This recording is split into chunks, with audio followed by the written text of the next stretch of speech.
오늘은 사무엘상 9번째 시간을 나가도록 하겠습니다. 사무엘상 1절부터 9장, 사무엘상 9장 1절부터 10절까지 같이 읽겠습니다. 기스라 이름하는 한 베냐민 사람이 있었는데 그는 아비엘의 아들이며 스롤의 손자요 베고라스의 증손이요 아비야의 현손으로 베냐민인이며 힘 있는 용사더라. 그에게 사울이라는 아들이 있었는데 그는 탁월하고 준수한 청년이요 이스라엘 자손 가운데 그보다 더 준수한 사람이 없었으니 그는 백성의 누구보다도 어깨 위만큼 더 크더라. 사울의 아버지 기스가 나귀들을 잃자 그의 아들 사울에게 말하기를 이제 너는 종 하나를 데리고 일어나 가서 나귀들을 찾으라고 하더라. 그가 에브라임 산지를 지나고 살리사 땅을 지났으나 찾지 못하였고 그들이 살림 땅을 지났으나 거기도 없었으며 그가 베냐민인들의 땅을 지났으나 찾지 못하니라. 그들이 숲 땅에 이르렀을 때 사울이 그와 함께한 종에게 말하기를 오라 우리가 돌아가자. 내 아버지가 나귀들을 염려하기보다 우리를 걱정하실까 하노라 하니 그가 사울에게 말하기를 보소서 이 성읍에 하나님의 사람이 있는데 그는 존경받는 사람이며 그가 말하는 것은 모두 반드시 이루어진다 하니 이제 그곳으로 가사이다. 혹시 그가 우리의 가야 할 길을 말씀해 주실 수 있으리이다 하더라. 그때 사울이 그의 종에게 말하기를 그러나 보라 우리가 가면 그 사람에게 무엇을 가져다 드리겠느냐. 우리 그릇에 양식이 다하여 그 하나님의 사람에게 가져갈 선물이 없도다. 우리에게 무엇이 있느냐고 하니 그 종이 사울에게 다시 대답하여 말하기를 보소서 여기 내 손에 은 한 세겔의 4분의 1이 있으니 내가 그 하나님의 사람에게 이것을 드려 우리의 길을 말씀해 주시도록 하겠나이다 하더라. 옛날 이스라엘에는 사람이 하나님께 물으러 갈 때면 이같이 말하기를 오라 선견자에게 가자 하였으니 이는 지금 선지자라 불리는 자가 전에는 선견자라 불렸음이라. 그때 사울이 그 종에게 말하기를 내 말이 옳도다 오라 가자 하고 그들이 하나님의 사람이 있는 성읍으로 가니라.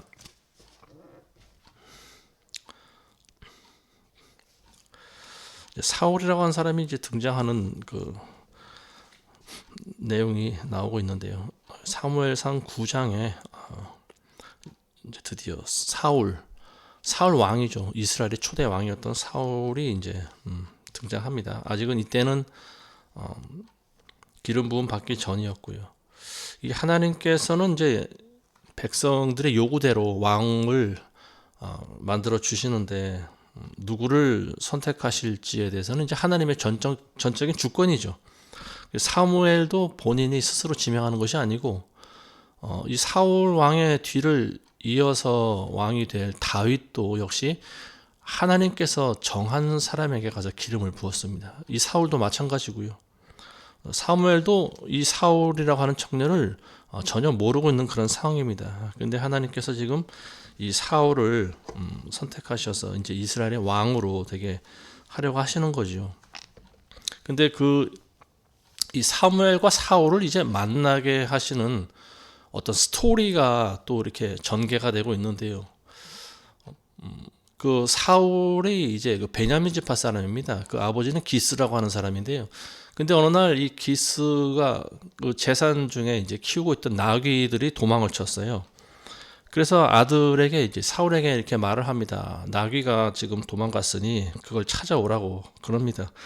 그래서 종을 한 명 데리고 가서 이 지역 저 지역 돌아다니면서 찾아도 나귀를 찾지 못하는 거예요. 그래서 이제 집으로 돌아가려고 하는데 이 나귀를 찾으러 집을 떠난 지가 이제 벌써 3일이 지난 상황입니다. 그러니까 사울이 드는 마음이 나귀 찾아오는 것도 중요하지만 집에서 아버지가 우리가 어떻게 되었는지 더 걱정하고 계시겠다, 막 이런 생각을 했습니다. 그래서 집으로 돌아가자고 하니까 이제 그 사울의 종이 이 근처에 선지자가 살고 있는데 그 선지자에게 가서 한번 우리의 당나귀를 찾을 수 있는지 한번 물어보자 이렇게 이야기합니다. 선지자 또는 이제 선견자라고 불리는 거죠. 선견자라고 하는 사람은 이제 먼저 본다라고 하는 뜻입니다. 보통 사람이 보지 못하는 것을 하나님께서 보여주신다라고 하는 의미로 뭐 선지자나 선견자나 같은 의미예요. 그래서 이제 사울이 사무엘을 만나는 그 과정이 이제 또 나오고 있습니다. 자, 11절에서 14절 보겠습니다. 그들이 성읍을 향한 언덕으로 올라갈 때 물 기르러 가는 처녀들을 만나 그들에게 말하기를 선견자가 여기 계시냐 하니 그 처녀들이 그들에게 대답하여 말하기를 그가 계시나이다 보소서 그가 당신들보다 앞서 있으니 지금 서두르소서 그가 오늘 성읍에 오셨으니 이는 오늘 산당에서 백성의 희생제가 있음이니이다. 당신들이 성읍으로 올라가자마자 그가 먹으려고 산당에 올라가기 전에 그를 곧 만날 것이니이다. 그가 오시기 전에는 백성이 먹지 아니하나니 이는 그가 희생제물을 축복하고 그 후에야 청함을 받은 자들이 먹기 때문이니이다. 그러므로 지금 올라가소서 이때쯤에 그를 만날 수 있으리이다 하므로 그들이 성읍으로 올라가니라. 그들이 성읍으로 들어가니 보라 사무엘이 산당으로 올라가려고 그들을 향해 오더라. 그래서 이제 사울과 그 종이 그 선지자가 있다고 하는 그 동네로 들어갑니다. 여기서 말하고 있는 선지자가 바로 사무엘이죠. 근데 이 사울은 아마 사무엘을 직접 만나본 적이 없었던 것 같습니다. 그래서 이 사무엘을 만나려고 가는데요. 가다가 어디로 가면 우리가 선견자를 만날 수 있는지 그 물 기르러 가는 처녀들을 만나서 물어봅니다. 선견자가 어디 있냐고 물어봅니다. 그랬더니 그 처녀들이 그가 이 동네에 있다고 이야기합니다. 그리고 지금 산당에 올라가서 희생제를 드리려고 하니까 지금 가면은 만날 수 있을 것이다. 그래서 사무엘과 그 종이 이제 그 산당을 향해 가는데 마침 그 사무엘을 만나게 되는 거죠. 여기서 산당이라고 하는 것은 이제 높은 곳에 지어놓은 산 위에 지어놓은 하나님의 제단을 산당이라고 부르는 거죠. 이 사무엘은 이스라엘을 당시에는 왕이 없기 때문에 사무엘 선지자가 이 동네 저 동네 다니면서 이 성읍에서 재판하고 또 다른 성읍에서도 재판하고 그리고 또 그 백성을 위해서 하나님께 희생 제사를 드려줬던 것으로 이제 우리가 알 수 있습니다.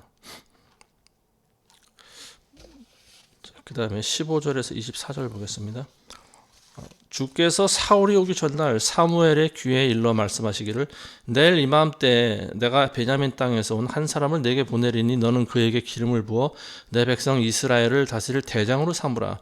그가 내 백성을 필리스티아인의 손에서 구해내리라. 이는 내가 내 백성을 돌아보았음이니 그들의 부르짖음이 내게 상달되었기 때문이라 하셨더라. 사무엘이 사울을 보자 주께서 그에게 말씀하시기를 내가 네게 말하였던 그 사람을 보라. 이 사람이 내 백성을 치리하리라 하시니라.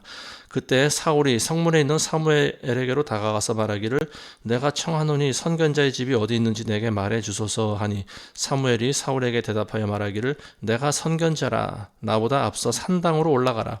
오늘 너희가 나와 함께 먹을 것이요 내일 내가 너를 보내며 내 마음속에 있는 모든 것을 내게 말하리라. 3일 전에 잃어버린 네 나귀들에 관해서는 마음을 쓰지 말라. 그 나귀들은 찾았느니라. 이스라엘의 모든 바람이 누구에게 있느냐 너와 네 아비의 온 집에 있지 않느냐 하니 사울이 대답하여 말하기를 나는 이스라엘의 지파 중에서 가장 작은 베냐민 사람이 아니니까 또 내 집안은 베냐민 지파의 온 집안 중에서 가장 작은 집안이 아니니까 그런데 어찌하여 당신은 내게 그렇게 말씀하시나이까. 사무엘이 사울과 그의 종을 데리고 객실로 들어가서 그들로 초청받은 자들 가운데 가장 좋은 자리에 앉게 하였으니 초청받은 자들은 약 30명이더라. 사무엘이 요리사에게 말하기를 내가 네게 주며 따로 두라고 말하였던 그 부위를 가져오라고 하니 그 요리사가 앞다리와 그 위에 붙은 것을 꺼내어 사울 앞에 놓더라. 사무엘이 말하기를 남겨둔 것을 보라. 내 앞에 그것을 두고 먹으라. 내가 백성을 초청하였다고 말한 후 지금까지 너를 위하여 그것을 간직해 두었느니라고 하더라. 그리하여 그날 사울이 사무엘과 함께 먹으니라. 이 사무엘은 사울을 만나기 전날 하나님께서 미리 이 사무엘에게 그런 말씀을 해주셨습니다. 이제 하나님께서 명하신 그 사람이 이제 바로 사울인데 그 사람을 이제 내일 만나게 될 것이다라고 하는 거죠. 마침 당일날 사울과 사무엘이 만나게 될 때 사울이 그 사람이 사무엘인 줄을 모르는 거죠. 근데 가서 선견자의 집이 어딘지 이렇게 물어봅니다. 그랬더니 사무엘이 내가 바로 그 선견자다 이렇게 이야기를 합니다. 그러니까 사람과 사람이 만나게 될 때 참 우연히 만나게 되는 일이 없다라고 하는 거죠. 그래서 하나님께서는 반드시 그 두 사람을 만나기 위해서 어떤 그런 참 스토리를 만들어 가시는 것 같습니다. 왜 가만히 있던 집에 있던 당나귀가 집을 나가게 만들고 또 그걸 찾으러 사울이 길을 떠나게 만들고 그리고 사무엘이 있는 곳으로 가서 길에서 드디어 사무엘을 만나게 되는 이제 그런 과정을 지금 우리가 보고 있습니다.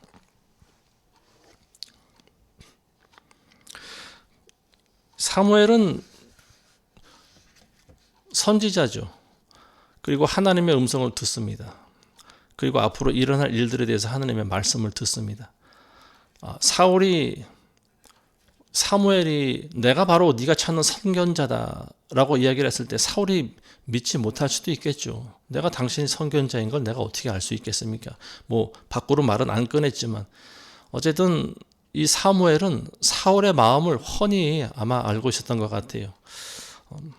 그래서 네 마음 속에 있는 것을 내가 말해 주겠다 이렇게 이야기합니다. 그리고 내일 내가 너를 보낼 것이다. 자, 그러면서 이제 그 내가 선지자라고 하는 것을 그 증거를 하나 보여주시는데 그게 뭐냐 하면은 네가 나귀를 찾으러 지금 오지 않았느냐. 3일 전에 잃어버린 네 나귀는 온전히 있다. 이미 찾았다. 그렇게 이야기합니다. 그러면서 모든 이스라엘의 바람이 바로 너에게 있다. 이스라엘이 너를 왕으로 추대하기를 원한다. 이런 언지를 주고 있습니다. 그랬더니 사울은 그 말을 듣고 깜짝 놀라죠. 그러면서 이 사람이 도대체 무슨 말을 하는 거지? 이스라엘의 온 바람이 나에게 있다라고 하는 것이 도대체 무슨 의미인지 뭐 정확히 아직 갈피를 잡지 못하고 있는 것 같습니다. 그러면서 어쨌든 사무엘의 그 말의 의미를 어느 정도 깨닫는데 본인을 세워주겠다라고 하는 거죠. 근데 사울은 그때만 하더라도 좀 겸손했던 것 같습니다. 그러면서 하는 말이 뭐냐면은 우리 집안은 이스라엘에서 가장 작은 베냐민 지파에 속해 있고 그리고 또 우리 집은 베냐민 지파에서도 가장 작은 집안인데 어찌 그런 일이 있을 수 있겠습니까? 그렇게 이야기를 합니다. 굉장히 겸손했었죠. 그래서 이제 사무엘은 어쨌든 그를 데리고 그 여러 사람들 가운데 데리고 갑니다. 제사가 끝나고 희생 제사가 끝나고 나서 이제 그 남은 희생 제사의 그 고기와 또 이제 만찬을 아마 이제 그 성에 있는 유력자들과 함께 하는 그런 풍습이 있었던 것 같습니다. 대개는 그 성읍에 있던 연장자들, 장로들이죠. 장로들과 뭐 사무엘이 그리고 또 그때 초청한 사람들도 있을 수가 있을 테고요. 어쨌든 한 30명 정도 되는 사람들이 사무엘과 한 식탁에 앉아서 밥을 먹는데요. 근데 가장 높은 자리에 사무엘이 사울을 앉힙니다. 그리고 요리사에게 따로 부탁을 해뒀던 가장 그 좋은 그 고기 부분을 이제 사울에게 갖다 주라고 합니다. 그래서 먹고 마시는데요. 그런데 어쨌든 이 사울은 이따만 하더라도 자기가 왕이 될 줄은 꿈에도 생각하지 못했을 거라고 보여집니다. 베냐민 지파는 12지파 가운데서도 가장 작은 보잘것없는 집안이었어요. 근데 왜 그렇게 됐는지에 대해서는 이제 우리가 사사기를 통해서 읽어보면 아는데요. 어쨌든 이 베냐민 지파가 굉장히 좀 성적으로 부도덕한 그런 지파였습니다. 그래서 사사기에 보면은 그 어느 레위인의 그 첩을 강제로 욕보여서 죽게 했었고, 그리고 남색하는 자들이 굉장히 많이 있었던 그 지파가 바로 베냐민 지파죠. 그래서 결국 이스라엘의 11지파와 이 베냐민 지파가 전쟁을 벌이고 결국은 거의 다 멸망되기 일보 직전까지 갔었죠. 그래서 이 베냐민 지파의 수가 굉장히 급격히 그때 많이 줄었습니다. 그래서 사울이 자기네 집은 이스라엘에서 가장 작은 집이라고 이렇게 스스로 낮춰 부른 거죠. 여기서 이제 우리가 좀 아셔야 할 부분이 뭐냐면은 이 구약 시대 이 사울 왕, 사울과 이름이 같은 사람이 신약에 등장하죠. 사도 바울입니다. 사도 바울의 이름이 이제 사울이었어요. 근데 나중에는 바울로 불렸지만 이 구약의 사울과 그리고 신약에 등장하는 이 사울 이름이 같아요. 그리고 집안도 같아요. 베냐민 지파입니다. 사도 바울도 베냐민 지파 사람이죠. 그리고 보면은 사무엘상 9장에 사울이 등장하는데요. 신약의 사울도 사도행전 9장에 나오고 있습니다. 그러니까 똑같이 사울이라고 하는 인물을 9장에서 소개를 하고 있어요. 이게 우연의 일치인지 잘 모르겠습니다. 아마도 이 두 인물을 비교하라고 하나님께서 그렇게 이 성경의 말씀을 배치해 놓지 않았나 싶습니다. 이 구약의 이 사울 왕은 굉장히 나중에 왕이 되고 난 다음에 무자비한 인물이죠. 그리고 악신이 들렸던 인물이고요. 적그리스도의 예표라고 볼 수가 있는 인물입니다. 자기 사위였던 다윗을 죽이기 위해서 끝까지 끈질기게 쫓아다녔고요. 그리고 다윗을 숨겨졌던 그 하나님의 제사장들을 또 무자비하게 다 칼로 죽였던 그런 잔인한 인물이었습니다. 적그리스도의 예표라고 볼 수가 있는 거죠. 근데 신약의 사울은 어떻습니까? 다메섹으로 가다가 동기는 첫 번째 사람과 좀 비슷한 것 같아요. 이 동기는 이 사도 바울도 사울이었던 시절에 굉장히 그 그리스도인들을 무자비하게 많이 핍박을 했던 인물 아닙니까? 그래서 다메섹으로 가던 것도 바로 그 다메섹에 있는 그리스도인들을 잡아가기 위한 거였죠. 그러다가 예수 그리스도를 만나게 됩니다. 그리고 변화가 됩니다. 그리고 죽을 때까지 복음을 전하고 다닙니다. 자, 이처럼 이 구약의 사울과 신약의 사울을 우리가 한번 비교해서 생각해 볼 필요가 있다라고 하는 거죠. 구약의 사울이 마치 첫사람 아담이 실패한 사람이라면 두 번째 사람 예수 그리스도는 승리한 그 예표인 것과 같습니다. 25절에서 27절을 보겠습니다. 그들이 산당에서 성읍으로 내려온 후에 사무엘이 지붕 위에서 사울과 이야기하더라. 그리고 그들이 일찍 일어났는데 날이 셀 무렵 사무엘이 사울을 지붕 위로 부르며 말하기를 일어나라 내가 너를 보내리라고 하니 사울이 일어나고 그들 두 사람 즉 그와 사무엘이 밖으로 나가 성읍 끝에 이르자 사무엘이 사울에게 말하기를 그 종으로 우리보다 앞서가게 하라. 그러자 그가 앞서가더라. 너는 잠시 가만히 서 있으라. 내가 네게 하나님의 말씀을 알게 하리라 하더라.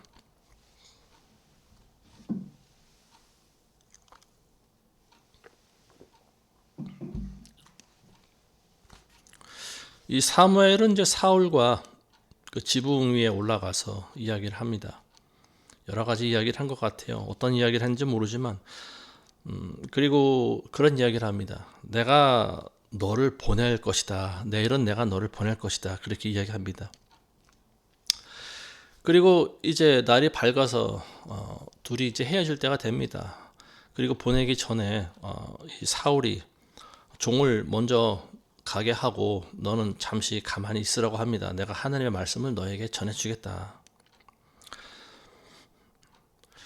잠잠히 있으라 이렇게 합니다. 너는 잠시 가만히 있으라. 내가 네게 하나님의 말씀을 알게 하리라. 우리가 하나님 말씀을 들을 때는 잠잠히 있을 줄 알아야 됩니다. 이제 왕이 되려고 하는 순간 아닙니까? 사울이. 근데 이 왕이 되기 전에 중요한 것이 바로 하나님의 음성을 먼저 듣는 일입니다. 하나님께서 왜 사울을 택해서 왕으로 세우셔야 되는지, 그리고 왕이 되고 난 후에 어떻게 나라를 다스려야 되는지, 이러한 왕의 제도에 대해서 사울은 들을 필요가 있는 거죠. 우리가 하나님의 음성을 듣기 위해서는 집중을 해야 됩니다. 가만히 있어야 돼요. 그냥 세상 일에 몰두하면서 여기저기 쏘다니면서 정신없이 바쁘고 그럴 때 하나님의 음성이 잘 들리질 않죠. 우리가 하나님의 음성을 듣기 위해서는 하나님 앞에 잠잠히 있을 줄 알아야 된다라고 하는 거예요. 잠잠히 있다라고 하는 것이 뭐 가부좌를 틀고 뭐 돌을 닦듯이 가만히 있으라고 하는 것이 아니에요. 우리의 마음을 이야기하고 있는 거죠. 정신없이 분주한 우리의 마음을 하나님 앞에 집중시키라고 하는 말입니다. 그리고 하나님의 말씀을 통해서 하나님께서 나에게 주시는 말씀이 무엇인지를 우리는 그걸 붙잡아야 된다라고 하는 거죠. 레마의 말씀을 우리가 매일 먹어야 되는 거예요. 이게 바로 우리에게 일용할 양식이 되는 거죠. 똑같은 말씀이지만 어제 주신 느낌이 다르고 또 오늘 주시는 느낌이 다를 수가 있어요. 그걸 통해서 하나님께서 우리에게 영적인 말씀을 주신다는 사실을 우리가 알아야 돼요. 근데 이 현대 사회의 특징이 뭐냐? 굉장히 바쁜 거지 않습니까? 그리고 급변하는 거잖아요. 그러니까 이 세상은 우리를 잠시도 가만두질 않아요.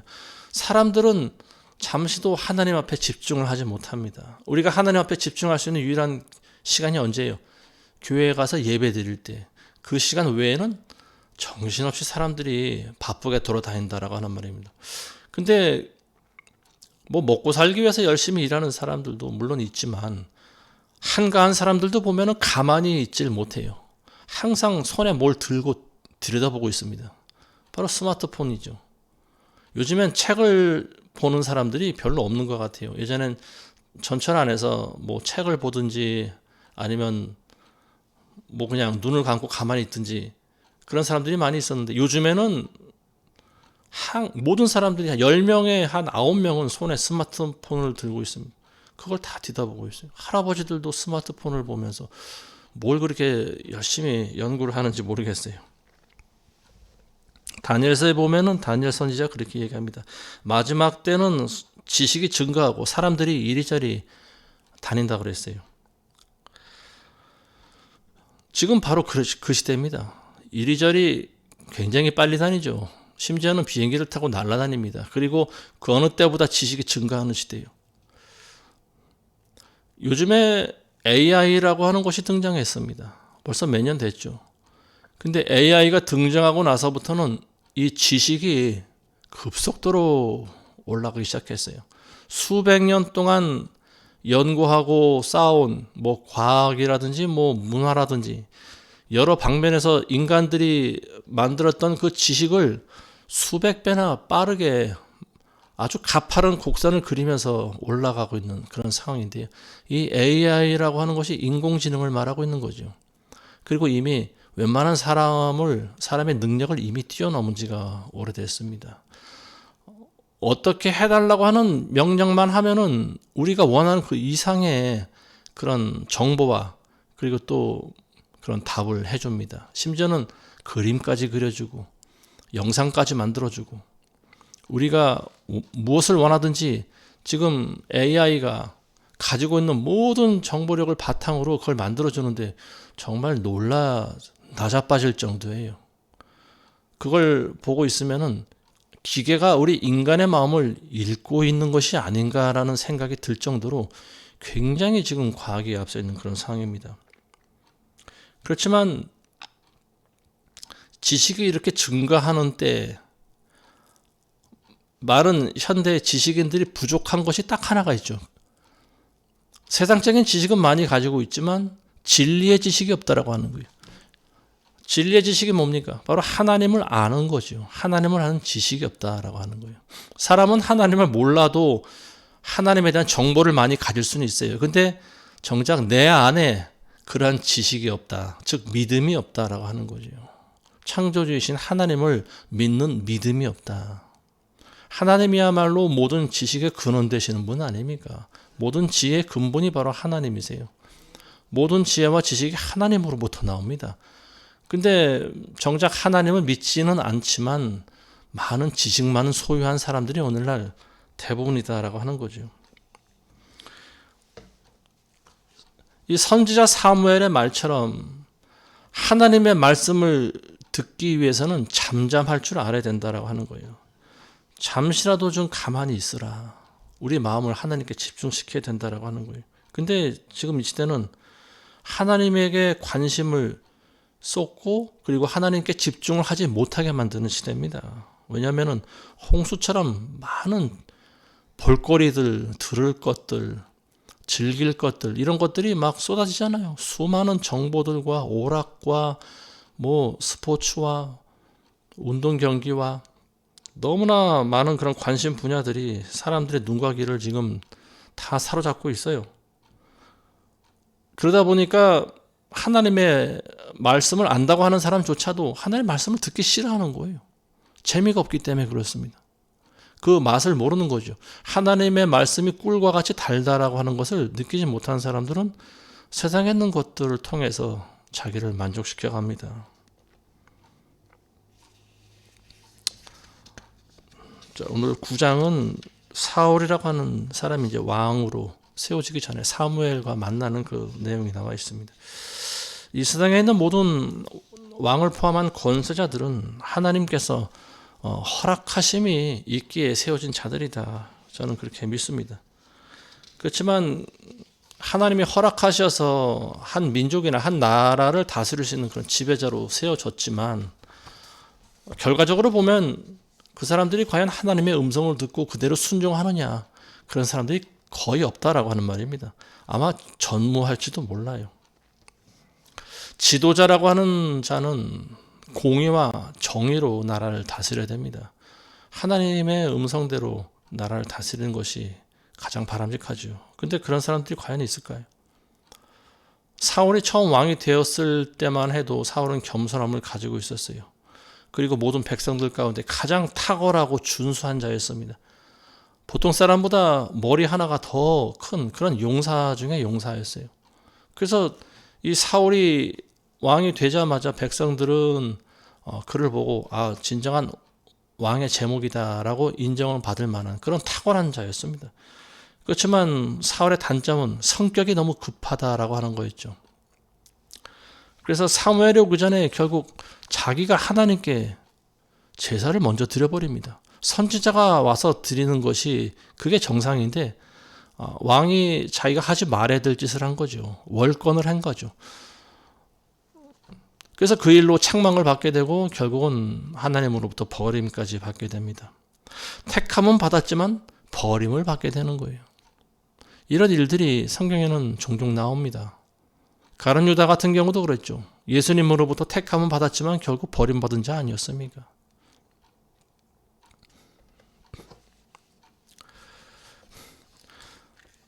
벌써 내일로 다가왔네요.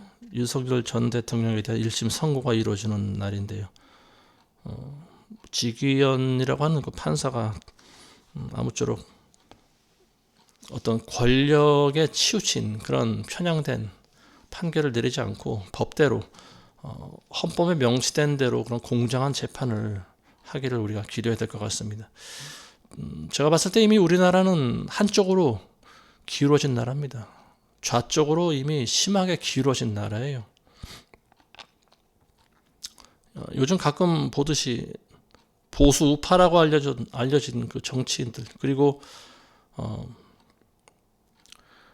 그 믿었던 그런 정치인들마저 말을 바꾸는 일들을 우리가 계속 보고 있는데요.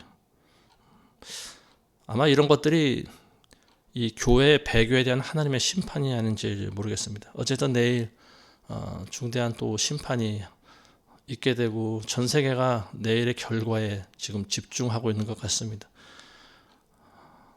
아무쪼록 이 말씀을 듣는 모두는 이 나라 민족을 위해서 내일 정말 우리나라의 운명이 어찌 될지 결정될 수도 있는 그런 중대한 판결이 있는데 아무쪼록 하나님의 역사하심이 있게 해달라고, 그리고 정의로운 그런 심판이 되게 해달라고, 그리고 악한 무리들이 악한 이 제어당하지 않고 질주하고 있는 이 정권을 견제할 수 있는 그런 진정한 보수 우파로 다시 한번 거듭날 수 있도록 우리가 기도를 해야 될 것 같습니다. 자, 오늘은 여기까지만 하겠습니다. 기도하겠습니다. 하나님 아버지, 이 나라를 불쌍히 여겨 주시옵소서. 하나님께서 과거에 사울을 왕으로 택했지만 결국 그의 교만함으로 말미암아 멸망당한 것을 우리가 배우고 있습니다. 하나님, 이 시대에도 그런 일들이 계속적으로 일어나고 있사오니 하나님 부디 이 나라의 지도자를 세우실 때 하나님을 두려워할 줄 아는 그러한 믿음이 있는 자가 이 나라 마지막 때를 다스려 나갈 수 있도록 하나님 역사하여 주시옵소서. 반드시 악이 물러가고 선이 승리할 수 있도록 하나님 도와주시옵소서. 예수님의 이름으로 기도드리옵나이다. 아멘.